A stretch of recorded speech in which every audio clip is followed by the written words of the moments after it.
sam dan voda je namenjen ozaveščanju svetovne javnosti, pa seveda tudi domače, opozarjanju te javnosti in uporabnikov na izreden pomen pitne vode na človeka, na zdravje človeka in pa opozarjanju širše javnosti na obremenjenost vodnih virov in ogroženost vodnih virov, kar pomeni tudi nevarnost za vse nas v prihodnosti, da voda, ki jo sedaj iz narave zajemamo neoporečno in ne rabimo ne tretirati, ne dodatno oplemenjevati, da ta voda ne bo več v prihodnosti taka, kakršna je sedaj.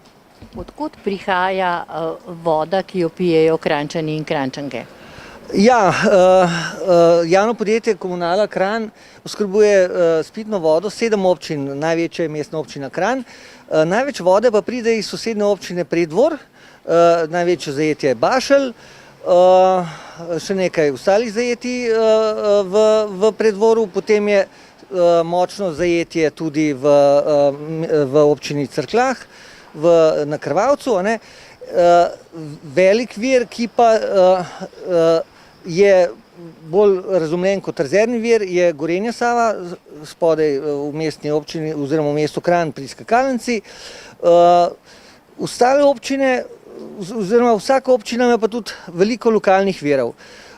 Vsi sistemi, ki jih oskrbuje, se pravi javni sistemi vodovodni, ki jih oskrbuje Komunala Kranj, so se pravi napajani iz centralnih virov, pa tudi iz lokalnih zajetij. Vsaka občina ima pa še precej sistemov, ki so zaenkrat, temu se reče vaški vodovodi, in ki v prihodnosti, za katere računamo, da bomo v prihodnosti tudi kot komunala prevzeli odgovornost. Vsak državljan ima pravico do vode, se je ta pravica zapisana celo v ustavi. Tako je, voda je vir življenja, brez pitne vode ni življenja, ga tudi ni brez kruha. To pomeni, da seveda pravica do pitne vode obstaja, ta pravica pa je tudi odgovornost, ne samo, da ni zastonj, ampak je predvsem odgovornost v smislu, da uporabniki, vsi mi, ki to vodo uživamo, skrbimo, da ostajajo viri pitne vode taki, kot so, se pravi neoporečni, da za njih skrbimo. Po drugi strani je pa še večja odgovornost, kaj s to vodo pravzaprav počnemo in kako jo vračamo v naravo. Ker vse to, kar mi vrnemo v naravo, po drugi strani, vemo, voda predstavlja vodni krog in vsa ta voda se pri nekom spet vrne v obliki pitne vode. Konkretno, iztok iz čistilne naprave v Kranju, v Savo, pomeni nedvoumno boljši vir pitne vode za dolvodno, naprimer za Ljubljansko kotlino. Kakšna je odgovornost uporabnika poleg tega, da mora skrbeti za vzdrževanje? Na uporabnike apeliramo z dvemi, zdaj so sodobni izrazi, reuse pa reduce. Pomeni zmanjševati porabo, zmanjševati obremenitve vodnih virov, po drugi strani pa čim več vode ponovno uporabiti. V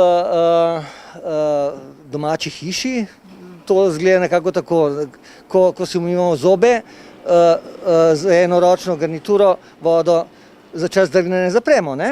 Po drugi strani pa poskrbimo, da v odtok ne grejo stvari, ki noter ne sodijo. Zato, da pride v čistilno napravo bistveno manj obremenjena voda, se pravi, ne sodijo čistila, ne sodijo neki strupi, neke stvari, ki biološke čistilne naprave ne more očistiti, zato, da potem ta voda, ki jo mi dobimo noter v hišo iz narave, kot taka, iz čistilne naprave zopet v naravi konča. Ljudje seveda lahko uporabimo za vsakdajno bivanje tudi deževnico. Zdaj so popularni oziroma novi sistemi gradnje propagirajo dva sistema vode za splakovanje in te stvari ne potrebuješ čiste pitne, lahko uporabljaš deževnico.